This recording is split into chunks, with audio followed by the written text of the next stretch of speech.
Hello and welcome to Indus News, live from Islamabad. I am Munib Hamid with the news of this hour. Let's begin with the top stories first.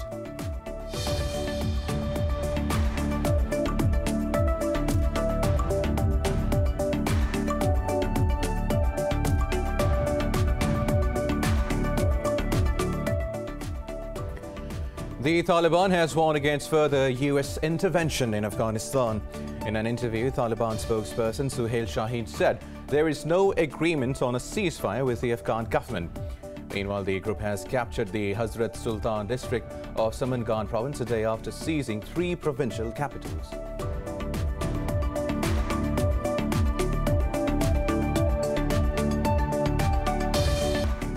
India has reported 447 deaths from COVID-19 and more than 35,000 infections in the last 24 hours. Meanwhile, in Pakistan, 53 people lost their lives to the virus and over 4,000 tested positive overnight.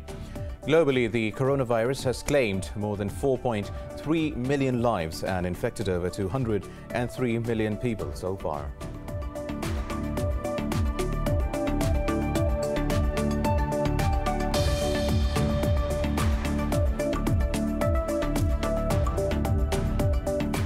The monstrous Dixie fire in the northern U.S. state of California has become the second largest wildfire in the state's history. Authorities said 3 people are missing and thousands have fled the advancing flames. The fire has destroyed over 463,000 acres and now covers an area larger than Los Angeles.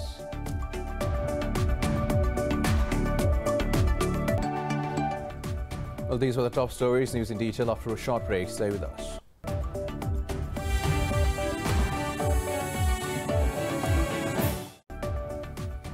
Welcome back. Now let's have the news in detail. We start from Afghanistan, where the Taliban has warned against further US intervention in Afghanistan. In an interview, Taliban spokesperson Suhail Shaheen said there is no agreement on a ceasefire with the Afghan government. Meanwhile, fierce fighting is raging in Balkh and Takhar provinces. After seizing most of the rural Afghanistan, the Taliban are now pushing to capture city centers.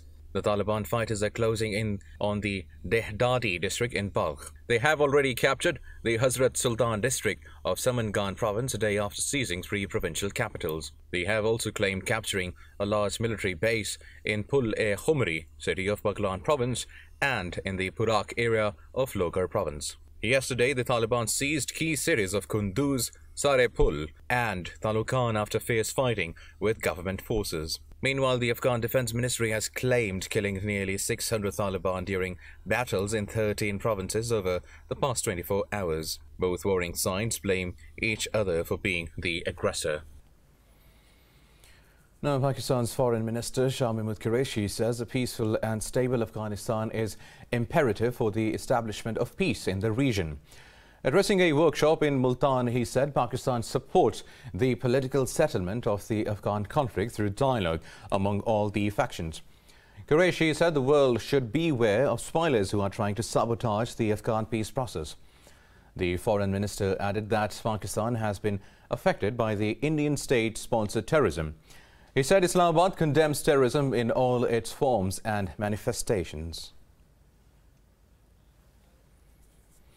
The Pakistan Army says one of its soldiers has been wounded after terrorists from inside Afghanistan opened fire at a military post in North Waziristan district. In a statement, it said the Army responded in a befitting manner. The Army condemned the use of Afghan soil by terrorists for activities against Pakistan. It said Pakistan has consistently been requesting Afghanistan to ensure effective border management. Now, India has reported 447 deaths from COVID-19 and more than 35,000 infections in the last 24 hours. Globally, the virus has claimed more than 4.3 million lives and infected over 203 million people so far. More details about the pandemic in this report. Amid the global surge in infections, more countries are opting for lockdowns as well as speeding up their inoculation drives. In Tunisia, over 500,000 citizens received vaccinations in a single day as part of a national campaign to counter the pandemic. Meanwhile, a survey in Israel has found out that the third vaccine dose of Pfizer has similar side effects to that of the second. Experts have warned that vaccine hesitancy could lead to the development of future COVID variants that were resistant to the current crop of vaccines. They say unvaccinated people who had previously been infected by the virus also remain vulnerable to any new variants of the virus. There was a study that came out within this past week that showed that if you are infected, recover, and get one shot of the vaccine, your protection doubles what it would be if you got 2 shots of the vaccine and were not infected. So it is a major advantage for people who have been infected and recovered to really strongly protect them against getting reinfected with a new variant. In the United States, the number of children hospitalized with COVID-19 is rising across the country. Health experts are attributing this trend to the Delta variant being more likely to infect children than the original Alpha strain. The country's teachers' union says the vaccine mandate should be required for teachers to protect students who are too young to be inoculated. Southern part of the U.S. remains the epicenter of the latest outbreak. People flocked to get inoculated in Florida as the state reported a record of nearly 24,000 new cases a day earlier. One mother who just was recently married, just celebrated their 1-year wedding anniversary with a young daughter, and to now see her gone when you really just know that it was avoidable. In Australia, a news poll showed Prime Minister Scott Morrison's public support dropped 4 points to 47% amid growing frustration over lockdowns and a slow vaccination drive. The country's state of New South Wales expanded its lockdown to the rural town of Tamworth due to concerns of virus spread into the countryside. Meanwhile, in Pakistan, coronavirus has claimed 53 more lives over the past 24 hours. The Health Ministry says the nationwide tally of fatalities has risen to 23,918. It said the virus infected over 4,000 people overnight, pushing the toll to over 1,071,000. The ministry said over 964,000 people have recovered from the disease so far. Pakistan's positivity rate has declined to 7.5%. Meanwhile, the country has administered over 37 million doses.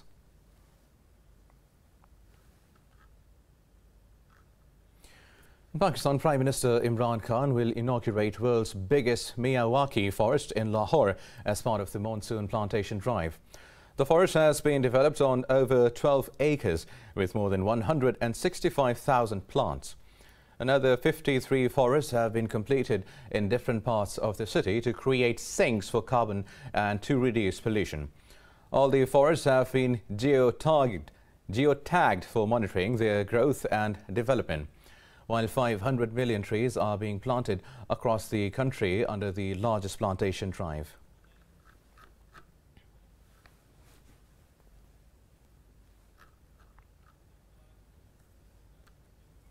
Now moving to China, where more than 80,000 people have been evacuated amid heavy rains and floods in the southwestern Sichuan province. Last month, the central province of Henan suffered its worst rainstorms in recorded history that left over 300 people dead. State media says water levels at major rivers in the province were above warning levels over the weekend. It said the floods affected more than 440,000 people in 6 cities across the province so far. They have destroyed 45 houses and severely damaged 118 structures. State broadcaster noted heavy rain already caused nearly $39 million in economic losses in Sichuan. Greece is battling wildfires for the 7th day with the biggest front on its island of Evia near the capital, where thousands of people have fled their homes. Let's find out more in this report.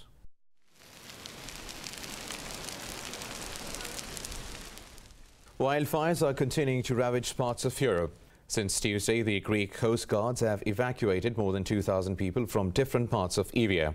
A firefighting plane also crashed on the western island of Zakynthos, but no casualties were reported.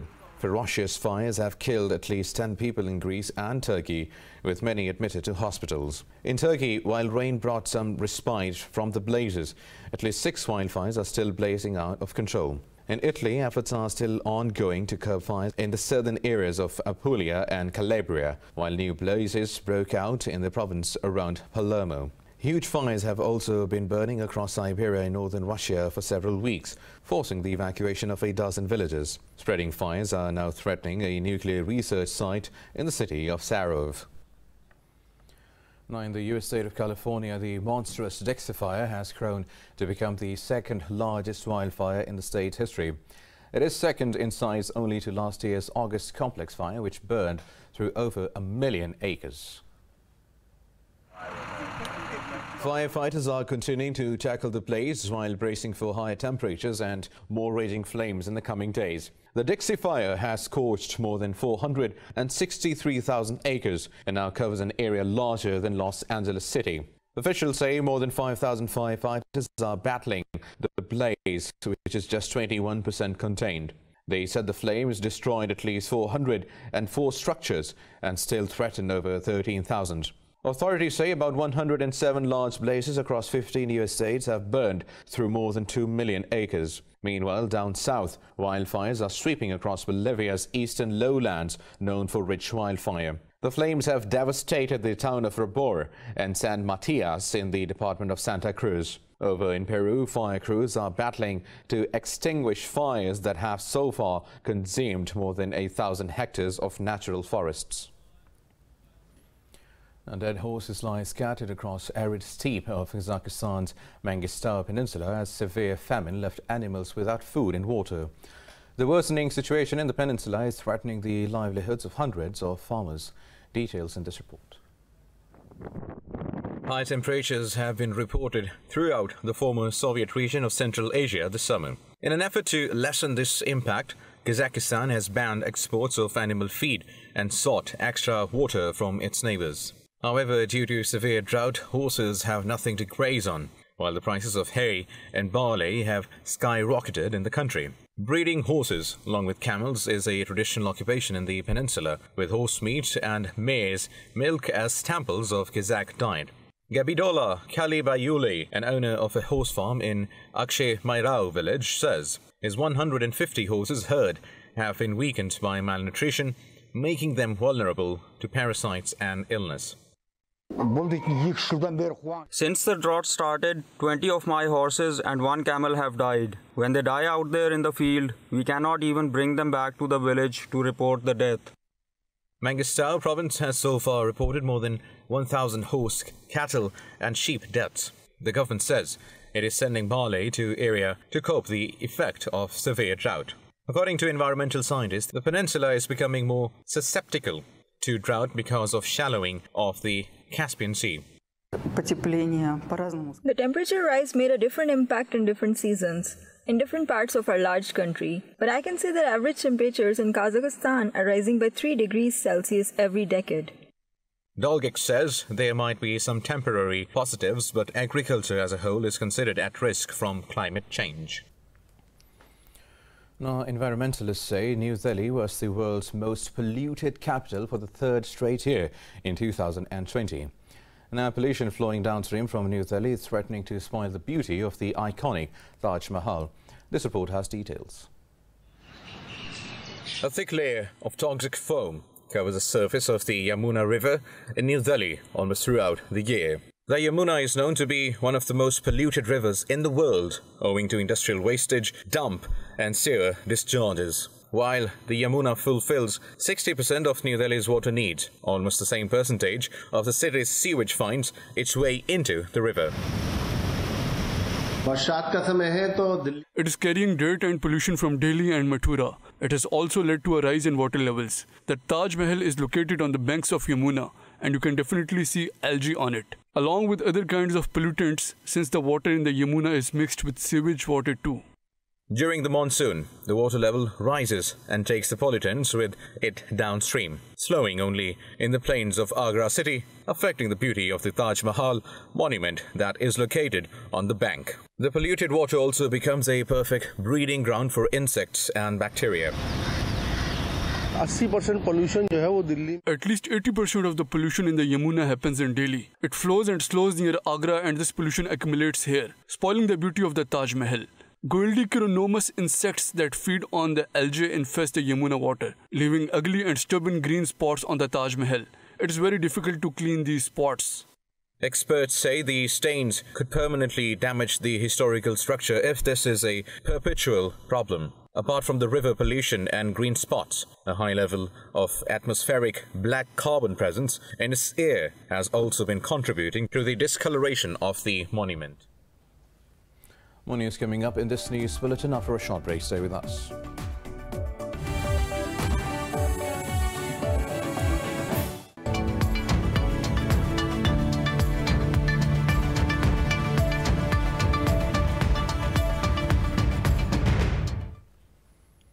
Welcome back. Now, China's factory gate inflation has risen faster than expected, while consumer inflation has eased slightly in July. According to the National Bureau of Statistics, both indexes beat expectations for the month. Data shows the producer price index grew by 9% year-on-year in July, up 0.5% from June. The NBS attributed the rise to the price hike of oil and coal. Meanwhile, the consumer price index grew by 1% year-on-year, exceeding 0.8% forecast. The food prices fell 3.7%, while non-food prices rose nearly 2%. Now, most stocks in Asia Pacific are trading higher, while markets in Japan and Australia are closed for public holidays. Stocks in mainland China have gained 1%. Hong Kong's Hang Seng has also added over 0.5%. However, Seoul's Kospi has dipped marginally. Meanwhile, crude oil prices have slumped on recently announced China travel curbs, while gold prices have also taken a hit.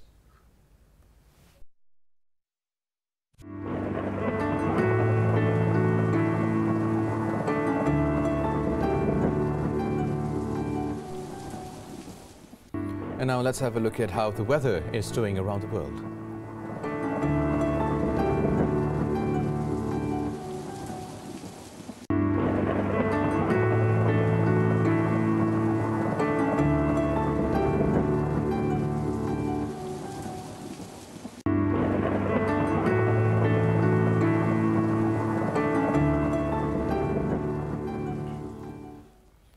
And that is all for now. For the latest updates, you can follow us on social media at Indus.News.